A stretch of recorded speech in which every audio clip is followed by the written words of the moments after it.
ગુજરાતના રાજકારણમાં સતત ગરમાવો રહે છે. એમાં પણ આમ આદમી પાર્ટી, કોંગ્રેસ અને ભારતીય જનતા પાર્ટી પોતાની પાર્ટીના જ ક્યાંક નેતાઓને લઈને સતત ચર્ચામાં રહેતી હોય છે. એમાં પણ ભારતીય જનતા પાર્ટીની વાત કરીએ તો રાજકોટ જેવા મુખ્ય જે કહેવાય છે કે પાર્ટી માટે ગઢ ગણાતા ક્ષેત્રો છે ત્યાં ક્યાંક ને ક્યાંક જે ભારતીય જનતા પાર્ટીનું આંતરિક જૂથવાદ છે તે ખુલીને સામે આવે છે. હવે વસ્તુ એ જોવાની રહી કે જે નવું મંત્રીમંડળ આવ્યું છે એમાં પણ ક્યાંક દાદાનું મંત્રીઓ ગાંઠતા નથી તેવી સતત ફરિયાદો થઈ રહી છે અને મુખ્યમંત્રી પણ ક્યારેક છે સરપ્રાઇઝ વિઝિટ કરે છે કે મંત્રીઓ કેબિનમાં છે કે નહીં, ત્યારે જોવા મળે છે કે કેટલા એવા મંત્રીઓ છે કે તે સતત ગેરહાજર રહે છે અને ઘણી વખત એવું પણ કહેવામાં આવે છે કે મુખ્યમંત્રીએ હવે જે કારોબાર હોય એ બધો જ નાયબ મુખ્યમંત્રીને સોંપી દીધો છે. એટલે હવે કોણ કોનું ક્યાં માને છે આ બધા જ વિશે વાત કરવી છે, કારણ કે સતત ગેરહાજરી મંત્રીઓની છે તે ક્યાંક એવું દેખાડી રહ્યા છે કે મુખ્યમંત્રીનું મંત્રીઓ ગાંઠતા નથી. નમસ્કાર, BS9 TV ન્યૂઝમાં આપની સાથે હું ભગવતી વિશાવડિયા. ગુજરાતમાં મંત્રીમંડળના વિસ્તરણનો હેતુ પ્રજાના કામોમાં ઝડપ લાવવાનો અને સરકારી તંત્રને ગતિશીલ બનાવવાનો હતો, પરંતુ મુખ્યમંત્રીના કડક આદેશ છતાં નવા મંત્રીમંડળની ગંભીરતામાં જાજો કંઈ ફેર નથી પડ્યો. મુખ્યમંત્રીએ સોમવાર અને મંગળવારને મુલાકાતના દિવસો તો જાહેર કરી દીધા અને ફરજિયાત હાજર રહેવા પણ સૂચના આપી, છતાં મોટા ભાગના મંત્રીઓ સચિવાલયમાંથી ગેરહાજર રહેતા હોવાનું ચિત્ર ઉપસ્યું છે. સોમવાર એટલે કે 24 નવેમ્બરના સચિવાલયનું સ્વર્ણિમ સંકુલ 2 છે સુમસામ ભાસતું હતું, કારણ કે મુખ્યમંત્રીના આદેશની મોટા ભાગના મંત્રીઓએ અવગણના કરી હતી. મુખ્યમંત્રી પોતે જામનગરના પ્રવાસે પહોંચ્યા, જ્યારે નાયબ મુખ્યમંત્રી લંડનના પ્રવાસે ઉપડ્યા અને વન પર્યાવરણ મંત્રી અર્જુન મોઢવાડિયા સહિત અન્ય ઘણા મંત્રીઓ પણ પ્રવાસે ગયા હતા.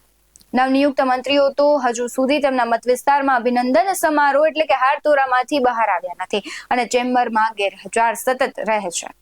ગેરહાજરીને કારણે વિવિધ પ્રશ્નો લઈને આવેલા મુલાકાતીઓ મંત્રીઓને મળી શકતા નથી અને તેમને પાટનગરનો ફેરો માથે પડે છે. તેમને ઓફિસમાંથી સાહેબ નથી પછી આવજો જેવા જવાબ આપીને પરત ફરવાની ફરજ પડી રહી છે. ત્યારે અનેક સવાલો થઈ રહ્યા છે. ખાસ કરીને મુખ્યમંત્રી ભૂપેન્દ્ર પટેલે પ્રજાના પ્રશ્નોનું ઝડપી નિરાકરણ આવે તે માટે મંત્રીમંડળની પ્રથમ કેબિનેટમાં જ કડક સૂચના આપી કે સોમવાર અને મંગળવારને મુલાકાતના દિવસો તરીકે નક્કી કરીને મંત્રીઓએ ફરજિયાત હાજર રહે.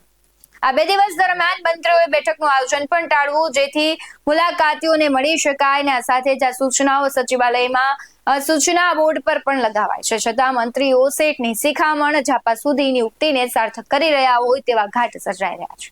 આ પરિસ્થિતિ પાછળની રાજકીય માથાકૂટ પણ એક કારણ છે. મુખ્યમંત્રી માટે કેન્દ્રીય ગૃહમંત્રી અમિત શાહનું માનવું છે કે પછી કેન્દ્રીય મંત્રી CR પાટીલનું કહેવું કરવું તે એક યક્ષ પ્રશ્ન બની ગયો છે. આ રાજકીય ખેંચતાણથી બચવા માટે મુખ્યમંત્રીએ બધું નિયંત્રણ નાયબ મુખ્યમંત્રીના માથે થોપ્યું હોવાની ચર્ચા થઈ રહી છે. હાલ સચિવાલયમાં અધિકારીઓ જ નહીં, ધારાસભ્યો પણ નાયબ મુખ્યમંત્રીનું કીધું જ વધુ માને છે. આ બધી ચર્ચાની વચ્ચે એક સવાલ થઈ રહ્યો છે કે મુખ્યમંત્રી શું નામના છે? હવે જે પણ પ્રકારનો કારોબાર છે નાયબ મુખ્યમંત્રીને સોંપી દેવાની વાત ચાલી રહી છે, થઈ રહી છે ને એવું પણ માનવામાં આવી રહ્યું છે કે તે કહે તેમ થઈ રહ્યું છે. તો શું દાદા છે એ ખાલી એક મોરો છે? અને ખાસ કરીને જે નવા મંત્રીમંડળમાં નવા મંત્રીઓ આવ્યા છે એ પણ નથી ગાંઠતા.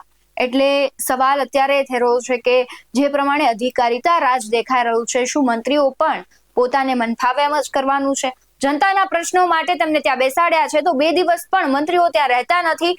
કહેવાય છે કે પોતે મંત્રીઓ બન્યા ત્યારથી હારતોરાના જે કહેવાય છે કાર્યક્રમો છે તેમાં સતત વ્યસ્ત છે. તો સવાલ એ થઈ રહ્યો છે કે જનતા માટે તમને આખો એક વિભાગ સોંપવામાં આવ્યો છે, જનતાના જે પ્રશ્નો છે તેનો તમારે જવાબ આપવાનો હોય છે, સમસ્યા છે તેનું નિરાકરણ લાવવાનું હોય છે, તો તમે હાજર જ નથી રહેતા તો આ બધું ક્યારે કરશો? એક પ્રકારનો આખો તમને સમય લિમિટ આપવામાં આવે છે, કામ સોંપવામાં આવે છે. જનતા તમને ત્યાં સુધી એ માટે જ મોકલે છે કે જનતાના પ્રશ્નો સાંભળો, જનતા માટે સમય કાઢો, પરંતુ નવા મંત્રીઓ તો પ્રવાસે છે, તેમને સમય નથી. હવે તમારું શું કહેવું છે? દાદાનું ચાલતું નથી, દાદા શું કામ ચૂપ છે? દાદા કહે છે તો કેમ મંત્રીઓ માનતા નથી? અને માને છે તો માને છે કોનું? કારણ કે ભારતીય જનતા પાર્ટીની સત્તા છે અત્યારે અને ભારતીય જનતા પાર્ટીમાં જે પ્રમાણે અત્યારે કહેવાય છે કે આંતરિક જે ડખાઓ છે, ગજગરા છે તે પણ ખુલીને સામે આવે છે. આપણે જોયું કે રાજકોટમાં પણ રાજકોટ શહેર પ્રમુખને આખી સંગઠનની ચર્ચામાંથી બાદ કરી નાખવામાં આવ્યા હતા. એટલે ક્યાંક ને ક્યાંક આ બધી ચર્ચાઓ છેલ્લે એ જ પ્રશ્નાર્થ ઉભો કરે છે કે શિસ્તબદ્ધ કહેવાતી પાર્ટીમાં થઈ શું રહ્યું છે? હવે તમને શું લાગી રહ્યું છે આ ઘટનાને લઈને, મુખ્યમંત્રીને લઈને, મંત્રીઓને લઈને, રાજકોટમાં બનેલી ઘટનાને લઈને? તે કમેન્ટ બોક્સમાં જરૂરથી જણાવજો.